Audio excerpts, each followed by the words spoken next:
as we go into the recovery process. As the governor mentioned, this is one of the counties that is declared for individual assistance. Individuals can start that process now to begin and jumpstart their recovery by registering for assistance at FEMA. You can do that by going to disasterassistance.gov. You can go download the FEMA app and register there, or you can call 1-800-621-FEMA or 1-800-621-3362.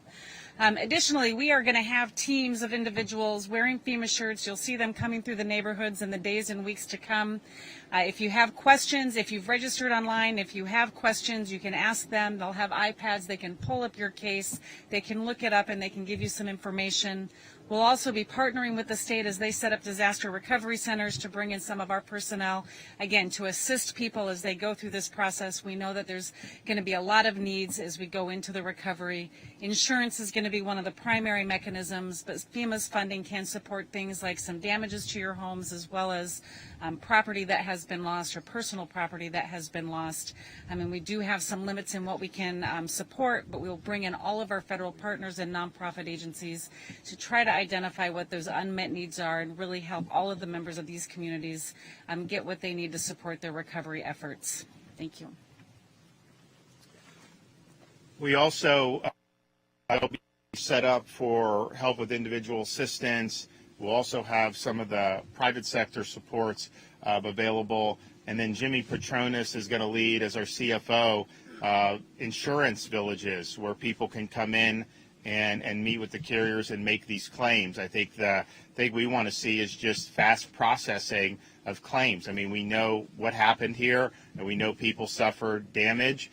Some of the stuff obviously is going to be a direct impact of the 155 mile an hour winds, and will be under those policies. But then you go into other parts of the county, and you're going to have flood claims under the National Flood Insurance Program. So we want people to be able to provide to be provided with the ability to do that and process. And I'll tell you, when you go through stuff like that, if you can get those claims processed quickly, it not only helps you financially, really takes a lot of apprehension away, and people feel get in a lot better place, because there's a lot of uncertainty when you have a total loss like this, like people are suffering. So I thank Jimmy for doing that. I think that that's really, really important, and we are going to be both very strong on wanting these claims processed quickly, but also on the lookout, very strong against scam artists who may be out there.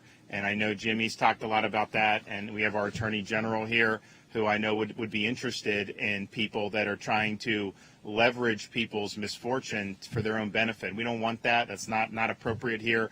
We just want to get people taken care of, and so that's what we'll be doing. I was happy to see, as I was driving in here, I think it was probably going through Cape Coral, I saw some of the stores opening. I saw some of that, and so there were basically 48 hours after the landfall, and you're starting to see people bounce back. So that's a good sign. We know there's a lot of work left to do, but as soon as you can get more power, all the water issues taken care of, I think the fuel is going to be in really good shape. I think it's really just a matter of the gas stations either running their generators or having enough electricity to do it. But Tampa Port, Everglades, all those are open. You got massive amounts of fuel now coming into the state, and so we feel really good about that. And we're also fortunate that there are over 42,000 linemen stationed to help restore power, and so they got in very early yesterday, and a lot of progress being made throughout the state. Parts of Lee County and Charlotte,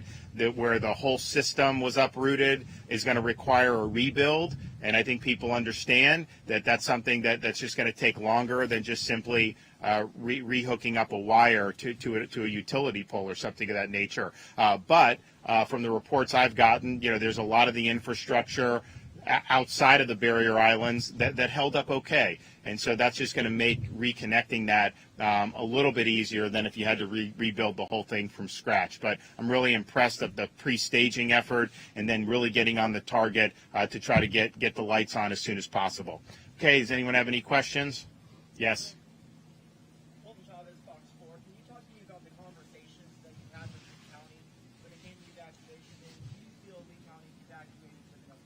So I'll let Kevin handle that because he's in contact with all them. Yeah. So the question was, do we feel like we had enough time and did we communicate effectively with Lee County? I talked to all of the area impacted directors every day since last Friday at 11:15. Then on Saturday, 11:15. Sunday was 11:15 and 5:15. It has been 11:15 and 5:15 every day since. Specifically to Lee County, I talked with Sandra probably a couple of times a day, each and every day, and we talked about the situations. Again, this particular storm went everywhere from the Keys all the way up to the Big Bend, and even a little bit further west of that, and then back. 48 hours before landfall, which is when Lee County would have had to start evacuations to be successful, 48 hours before this, we had the storm going into Levy County, up the Gulf Coast. About 36 hours, it started bending back more towards the Tampa Bay region, and then just before, Lee County, as soon as they were made aware of the storm surge, and as soon as they made they had that information from the National Weather Service, they immediately issued the Cat A/B evacuation area. So they made the best decision they could based on the information they had at the time. And when the information came in that they needed to evacuate, they did not hesitate, they immediately pulled the trigger. And I'd also just say, I mean, because, you know, and I said, I mean, on Sunday, 72 hours before landfall, Fort Myers and Naples were not even in the cone. You had it going into probably North Florida. I think it was, Taylor County maybe at the time? So you had to go into Taylor County. Now I stressed, and Kevin stressed, there was a lot of uncertainty. It was based on modeling. And we said even if it went to Taylor County, you would get surge in Southwest Florida, and people should just understand that, and there would be flooding. But there is a difference between a storm that's going to hit North Florida that will have peripheral effects on your region versus one that's making a direct impact. And so what I saw in the Southwest Florida is as the data changed, they sprung into action, and I think they acted very quickly. I think that, and I think Carmine would agree with this, people were made aware. They were told about the dangers, and some people just made the decision that they did not want to leave. But I think that they were apprised of that, and I know they worked really hard to go into the very vulnerable areas and the barrier islands and some of the low-lying areas and issue that. And I think that was the appropriate thing to do.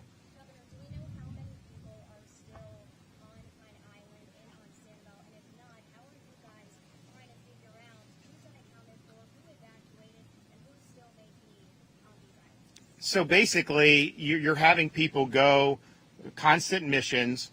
I think what they're finding is it's a mix of some people that want to get off the island, some people that probably were in a lot of distress 2 days ago, you know, are just saying, thank you, we're good, we want to stay put, we want to be here. And so those folks are being left. How many people evacuated or on the island? You know, I've spoken to the mayor of Sanibel. You know, nobody's really sure because you either evacuate or you don't. It's not something you have to check in with the authorities for. You do it. Obviously, there's a lot of seasonal residents in Sanibel, and Florida is in some parts of Florida is seasonal. Now, she made the point, the mayor did, and I've seen this firsthand, because it's Florida, more people want to stay here longer now than they used to, particularly since COVID. So how many of those winter residents were here now? You know, it's not sure. Clearly, it was not high season. So clearly, you had far fewer than you would have if you checked that population in January or February. But they're constantly going. They are doing quick checks, even door to door, to see if there's anybody in need of assistance. I would say the one thing that I've seen is, as they're going there, you know, you're not seeing a lot of people like hanging out window, just like desperate for help, even the next day. Once the storm passed, people were by and large stable. There was need for rescue for some, but many were in relatively good shape. Now, I think what we don't know is, you know, you look at like a Fort Myers Beach, you look here, you know, if a house just washes away into the ocean, into the water with 155 mile an hour winds, if that person evacuated, that's great. If they didn't, I don't know how you survive that. I mean, I think it's just such a punishing wallop. And so those are some of the questions. Now, the state of Florida launched an ability via text message for people to report.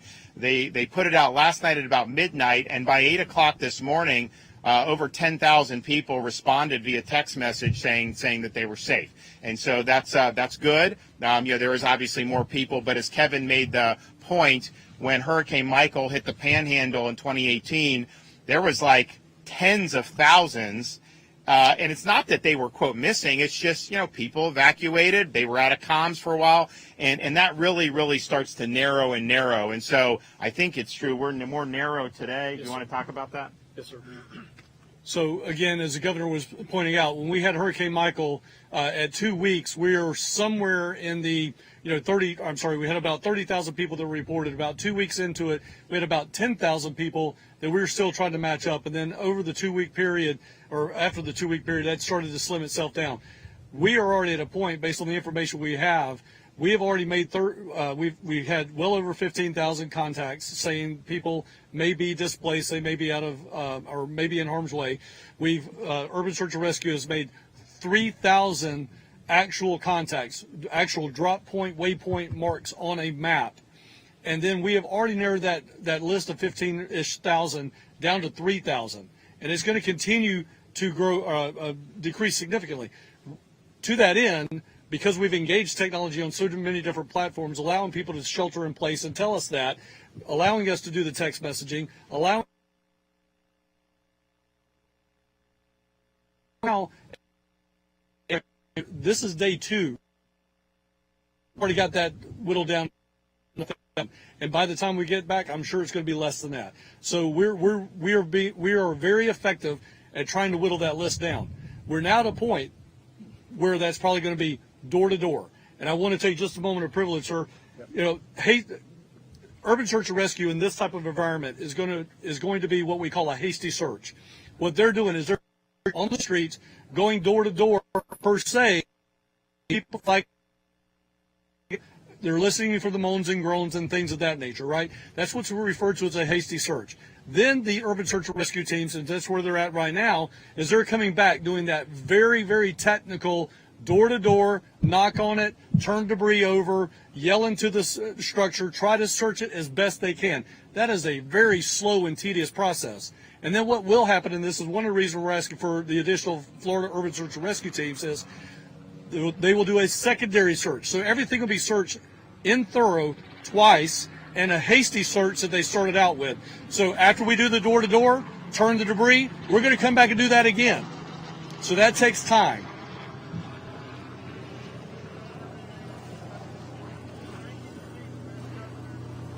Thanks.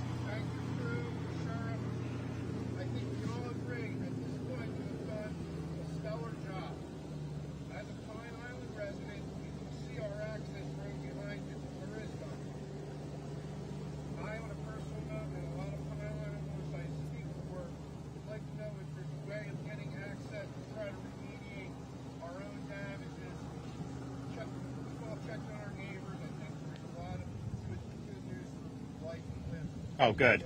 It's good to hear. Yeah. So basically the question, a Pine Island resident, they've been able to check on a lot of people, and he said by and large good news in terms of safety of life and limb for those residents, because this was the eye of the storm right here. But what about the access? I mean, you see the bridge out there. Look, I'm committed to fixing that, with the state of Florida, and obviously the county can help. But yeah, we've got to obviously provide access. Now, how quickly can that be done? Even with Beth's efforts, is unclear. Those are not easy things to just do. In the meantime, Kevin, what are some of the options? So I'm going to talk from a state perspective, and for those that know me, I have a local law enforcement perspective, so I'm then going to ask the sheriff to come up and talk about that for just briefly. First thing we got to do is we've got to get the public safety officials over there and get the roads open.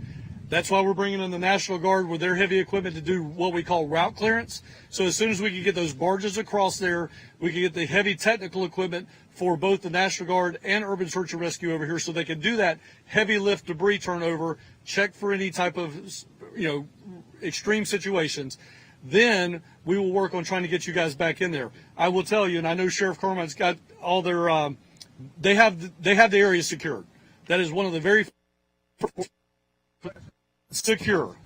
We have security over there, and I'm going to let Sheriff come up now and talk about local security issues. But that's what we got to do first. We got to get in there. We got to get the stuff moved out of the way, do the very detailed search, all while this is already secured, and then the sheriff will talk about how to do ingress back into the location. Thank you. Thank you. So first and foremost, thank you for being here. I will tell you this with certainty.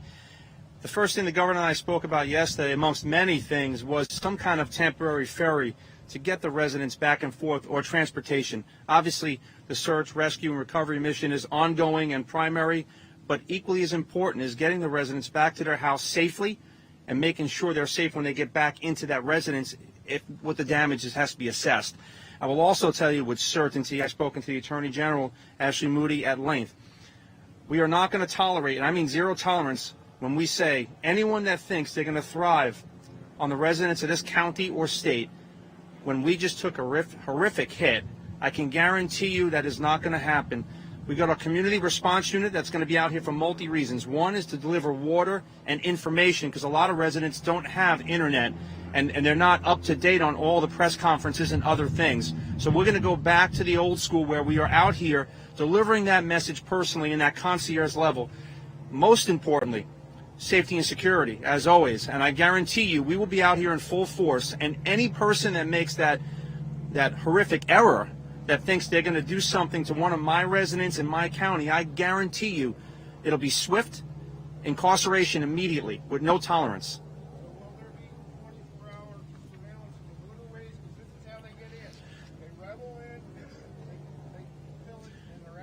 When I say security, that's every aspect. Okay, we have a full-fledged Marine unit. We got the Coast Guard, our local, state, and federal partners. At all ends, we are working together as a cohesive team, and we will cover our residents, and your safety and security is always going to be number one, and you can rest well. Zero tolerance means zero tolerance.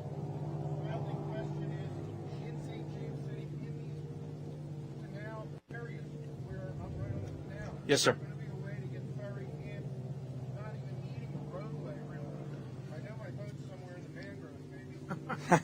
Well, I understand. I'm sorry to hear about that, but I will tell you this. We're utilizing all-terrain vehicles. We're utilizing flat boats that can access canals. So it's not just getting that ferry. We have jet skis. We have everything known to mankind, thanks to our great governor, who's given us everything, okay, to make certain that we can address every issue very specific to the needs and the demographics that are requesting it.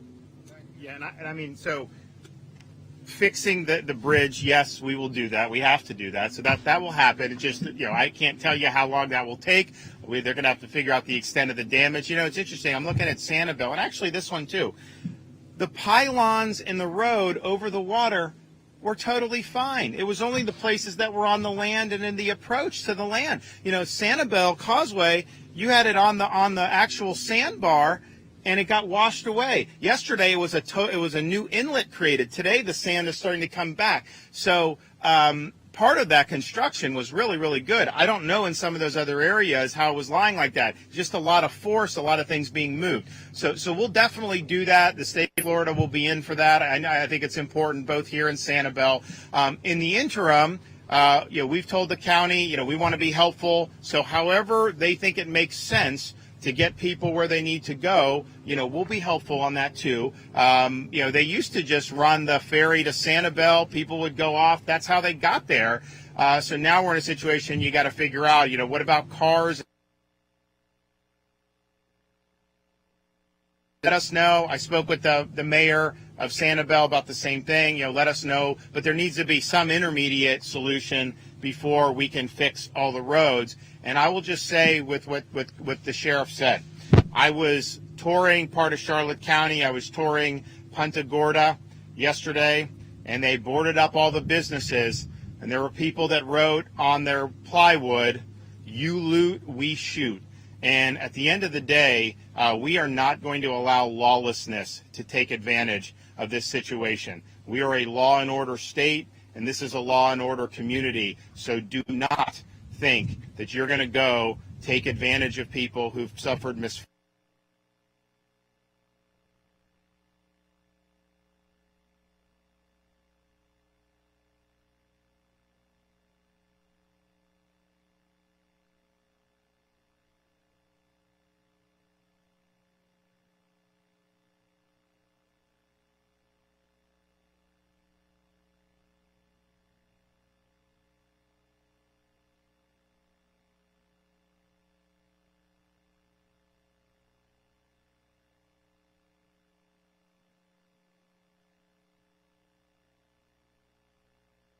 areas in particular that are vulnerable to that, we've got to have all hands on deck to make sure that the rule of law, we be able to bounce back from this as tough as it's been. There's resiliency, there's grit in these communities.